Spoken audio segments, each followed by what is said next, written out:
మహిళల్లో క్యాన్సర్కి అంటే మామూలుగా సినిమాల్లో అయితే పురుషులకు క్యాన్సర్ వచ్చి శాల్వా కప్పుకునేవారు, కానీ మహిళల క్యాన్సర్ బారిన పడి ఎప్పుడు చూడలేదు. But it's a serious matter that actually women are very prone to cancer, certain kinds of cancer. So ఎందువల్ల సార్ మహిళల్లో క్యాన్సర్ బారిన పడే లక్షణాలు ఎక్కువ ఉంటాయా లేక? మహిళల్లో క్యాన్సర్ ఎక్కువగా వస్తుందంటే రెండు రకాలుగా ఆలోచించవచ్చండి. ఒకటి, ఇప్పుడు బ్రెస్ట్ క్యాన్సర్ అనేటువంటిది 99% మహిళలో ఉంటుంది, ఎందుకంటే 1% మేల్లో కూడా రావచ్చు, male breast cancer. But otherwise you know అంటే as the age increases the risk of cancer also increases. So మరి ఆడవాళ్ళలో కూడా రొమ్ము క్యాన్సర్ అనేది నెంబర్ 1 క్యాన్సర్గా మనం చూస్తున్నాం.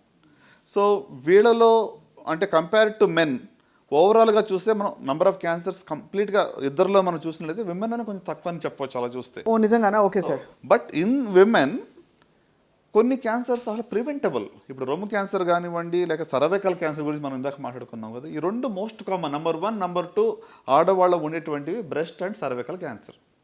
మరి ఈ రెండింటిని అర్లీగా అయినా కనుక్కోవచ్చు, రాకుండా చూసుకో చాలా వరకు.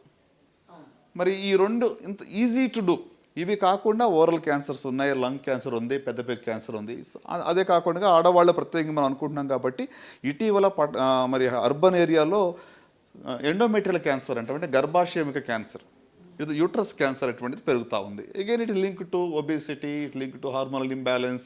సో అంటే మన రూట్ కాజ్ మళ్ళీ మనం ఫుడ్ లేకపోతే మన లైఫ్ స్టైల్కి వచ్చేస్తున్నాం. అదే అదే అదే అర్థమైంది. సో కనుక ఇక యూట్రస్ క్యాన్సర్ అనేది సంఖ్య పెరుగుతుంది, ఓవరియన్ క్యాన్సర్ పెరుగుతూ ఉంది, అట్లనే మరి బ్రెస్ట్ అండ్ సర్వికల్ క్యాన్సర్ అన్నీ కూడా ప్రివెంటబుల్ అంటున్నారు చాలా వరకు.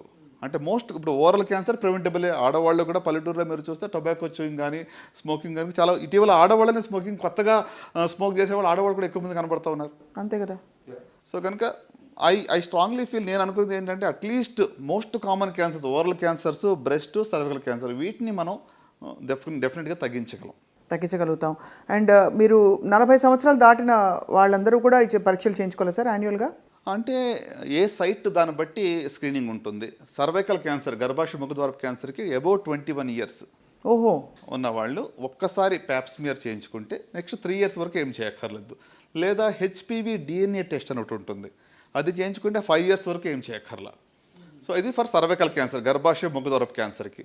మరి బ్రెస్ట్ క్యాన్సర్కి వచ్చేటప్పటికి 20 to 40 ఇయర్స్లో once every 3 years clinical breast examination by doctor. అంత కాకుండా రొమ్ము స్వీయ పరీక్ష, self examination, be aware of your breast, monthly once examine systematically if there is any change, ఏమైనా మార్పులు ఉన్నాయా, సొట్టబోయిందా, లేకుంటే బ్లడ్ వస్తుందా, నిప్పుల్లో నుంచి డిశ్చార్జ్ వస్తుందా, ఎస్పెషలీ బ్లడీ డిశ్చార్జ్ వస్తుందా, కొత్తగా లంప్స్ ఏమైనా ఫార్మ్ అయ్యాయా, ఆర్ఎంపిట్లో ఏమైనా లంప్స్ ఉన్నాయా, ఇదన్నీ తెలియదు అనుకోండి. ఈ ప్రతిదానికి ఆ సిమ్టమ్స్ ఎలా గుర్తుపెట్టుకోవాలనుకుంటే మీకు ఎనీథింగ్ అన్యూజువల్ మార్పు అనేది కొత్తగా ఏమైనా అనిపిస్తుందా, నీకేదో సంథింగ్ ఇస్ నాట్ గుడ్ అనిపిస్తుందా ఆర్గన్లో అనిపించినప్పుడు వెంటనే డాక్టర్ని సంప్రదించాలి. సో మీరు అడిగినట్టుగా అబోవ్ 40కి మాత్రం మ్యామోగ్రఫీ అనేది వెరీ వెరీ యూస్ఫుల్ అండి. సో వెస్టర్న్ కంట్రీస్లో ఎవ్రీ ఇయర్ చేస్తారు, మనం ఎవ్రీ 2 ఇయర్స్కి ఒకసారి చేసుకుంటే సరిపోతుంది. అంటే మ్యామోగ్రఫీ వల్ల అడ్వాంటేజ్ ఏంటంటే మీకు చేతికి తగలి లంపు ఒక 0.5 సెంటీమీటర్ కానీ లేకుంటే 1 సెంటీమీటర్ ఉన్నా కూడా దాన్ని అది కనిపెట్టేస్తుంది. నేను అదే అడగబోయాను, అంటే జస్ట్ స్వీయ పరీక్ష సరిపోతుందా, మ్యామోగ్రఫీ అందరికీ చేయాలని మీరు చెప్పారు. అదే ఎస్ అండి. అంటే సెల్ఫ్ ఎగ్జామినేషన్ యంగ్ విమెన్లో మ్యామోగ్రఫీ పెద్దగా పనిచేయదు. లెస్ దాన్ 40లో బ్రెస్ట్ డెన్స్గా ఉన్నప్పుడు మ్యామోగ్రఫీలో క్లియర్గా ఐడెంటిఫై చేయలేం. సో అందుకు 20 to 40లో self examination is the best tool, simplest tool. So after 40 mammography డెఫినెట్గా హెల్ప్ చేస్తుంది.